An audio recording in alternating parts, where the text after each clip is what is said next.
Naqueles dias, Maria partiu para a região montanhosa, dirigindo-se apressadamente a uma cidade da Judeia. Entrou na casa de Zacarias e cumprimentou Isabel. Quando Isabel ouviu a saudação de Maria, a criança pulou no seu ventre. E Isabel ficou cheia do Espírito Santo. Com grande grito exclamou: Bendita és tu entre as mulheres, e bendito é o fruto do teu ventre. Como posso merecer que a mãe do meu Senhor me venha visitar? Logo que a tua saudação chegou aos meus ouvidos, a criança pulou de alegria no meu ventre. Bem-aventurada aquela que acreditou, porque será cumprido o que o Senhor lhe prometeu. Palavra da salvação.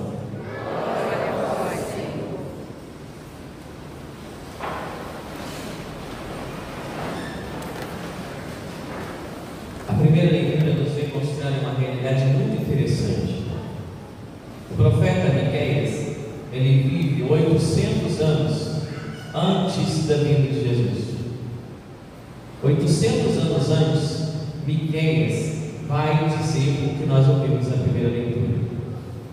E ele diz coisas muito interessantes a partir do Messias, em relação ao Messias que era prometido de Deus.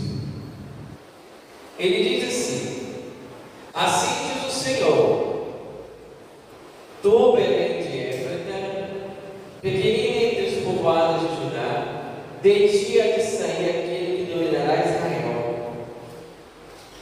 Sua origem vem de tempos remotos, desde os tempos da eternidade. O profeta está dizendo, no meio daquela grande desolação dos reis injustos, das coisas que aconteciam, o profeta está animando o povo dizendo: olha, Deus não se esqueceu da promessa. Deus vai enviar a vós o Messias. O que é o Messias? O Messias é ungido.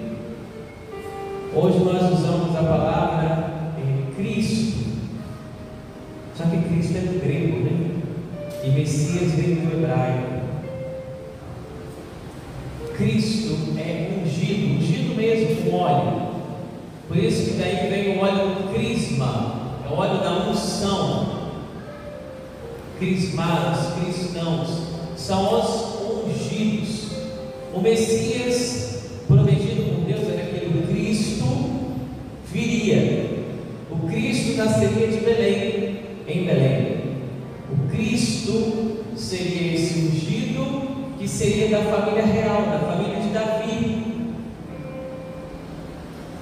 Seria um descendente direto da linhagem de Davi, seria um dos bisnetos, trisnetos do rei Davi. Então Cristo deveria ser rei. porque a monarquia passava-se de pai para filho. Nesse tempo, quem era o rei? Era o rei Acás.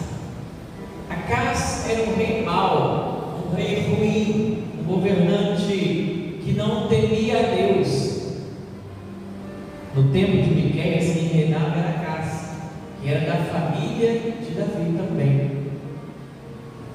Nesse meio tempo também existia em outra região o profeta Isaías, contemporâneo a Miqueias, que foi a Isaías que disse para Acás: Deus nos dará um sinal a uma mulher que conceberá e dará à luz um filho, e ele será o Emanuel, Deus conosco.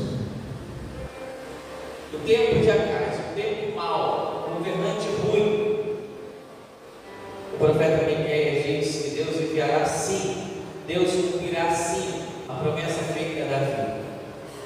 Mas interessante é que o Cristo que Miqueias diz que virá não é um homem comum. Olha, ele dá características para o ungido. Ele diz assim: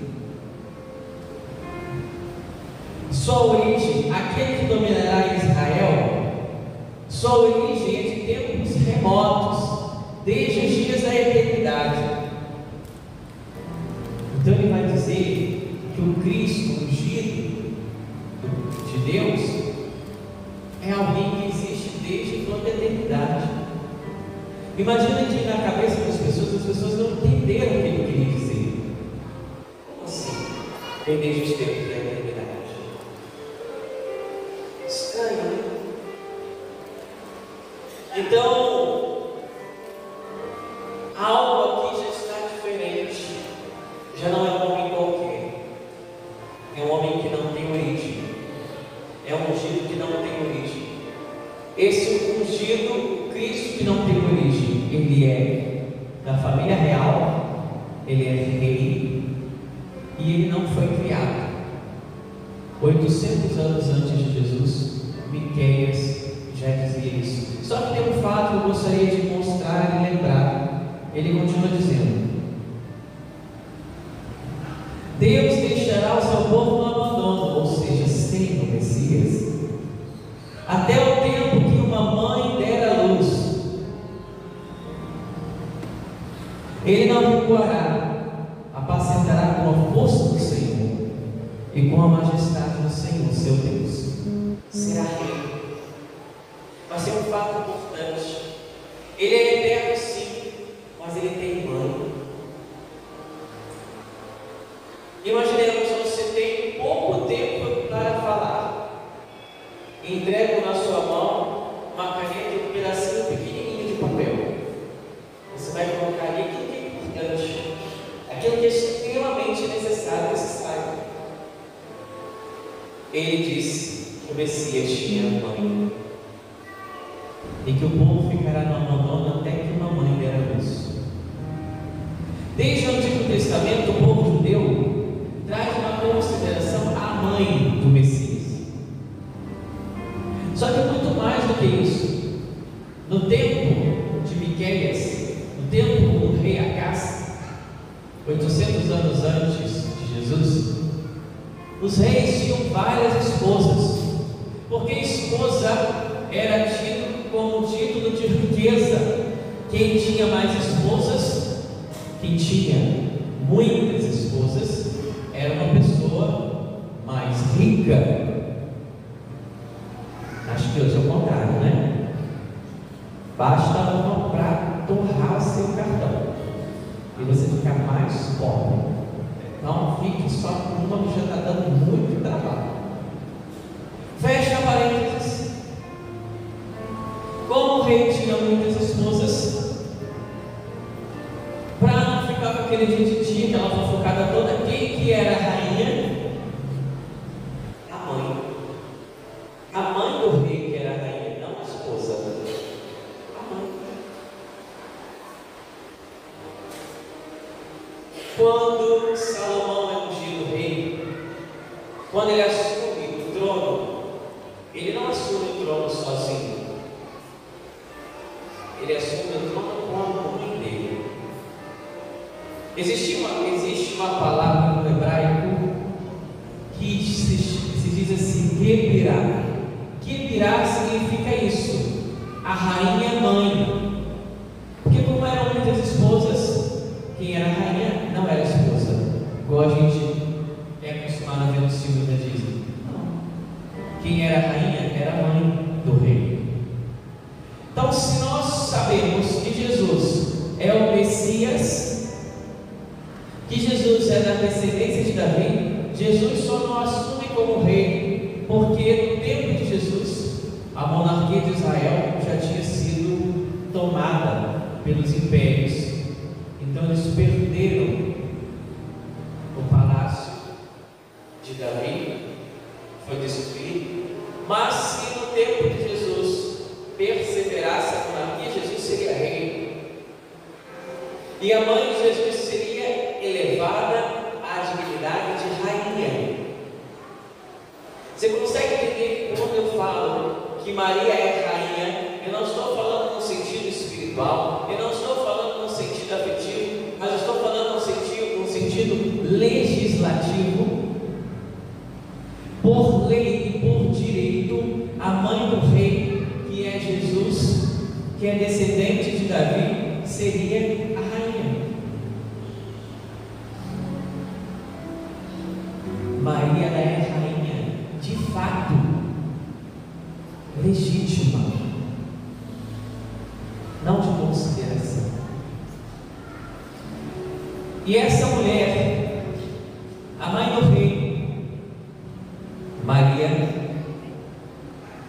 ela é reconhecida e venerada não só por nós católicos cristãos, mas você sabia que Maria é venerada, ela é reconhecida pelos judeus, que ainda esperam a vinda do Salvador, mas eles sabem que a mãe do Salvador ocupa um lugar especial.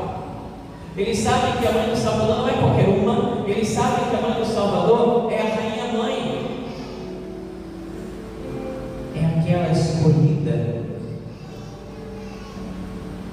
É o que Miqueias está dizendo. Miqueias era judeu, Isaías era judeu. Tem-se um respeito pela mãe do Messias.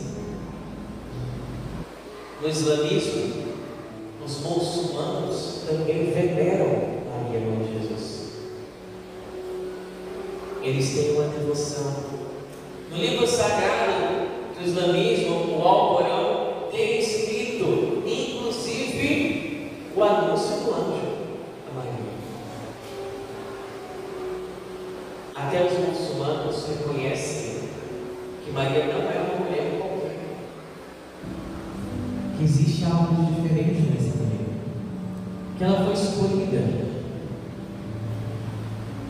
Como pode algumas religiões não reconhecerem isso que eu estou a vos dizer? Na verdade, eu tenho até pena, porque se eles não reconhecem isso, mostra uma falta de conhecimento bíblico, uma falta de estudo, porque está escrito aqui. Como disse, uma pessoa que tem que deixar um testamento, ela vai deixar uma coisa importantíssima. E ele citou que o Messias tinha uma mãe, e que se ele é rei, ela é rainha. Nas proximidades desse Natal, ao acolher de Jesus que nasce, que possamos também acolher a sua mãe, a rainha mãe. É ela que torna, é ela que dá suporte à realização do Filho. Por isso, hoje a liturgia nos prepara para o Natal.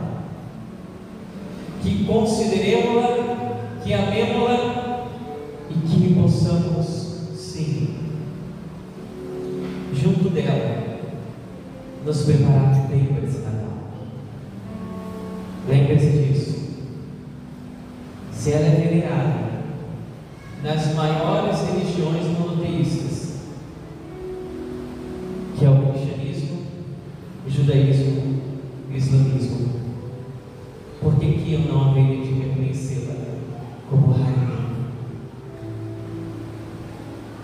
Já que até mesmo outras religiões a reconhecem. Cabe de mim, então, crescer nessa devoção, aprender com ela a ser agradável a Jesus.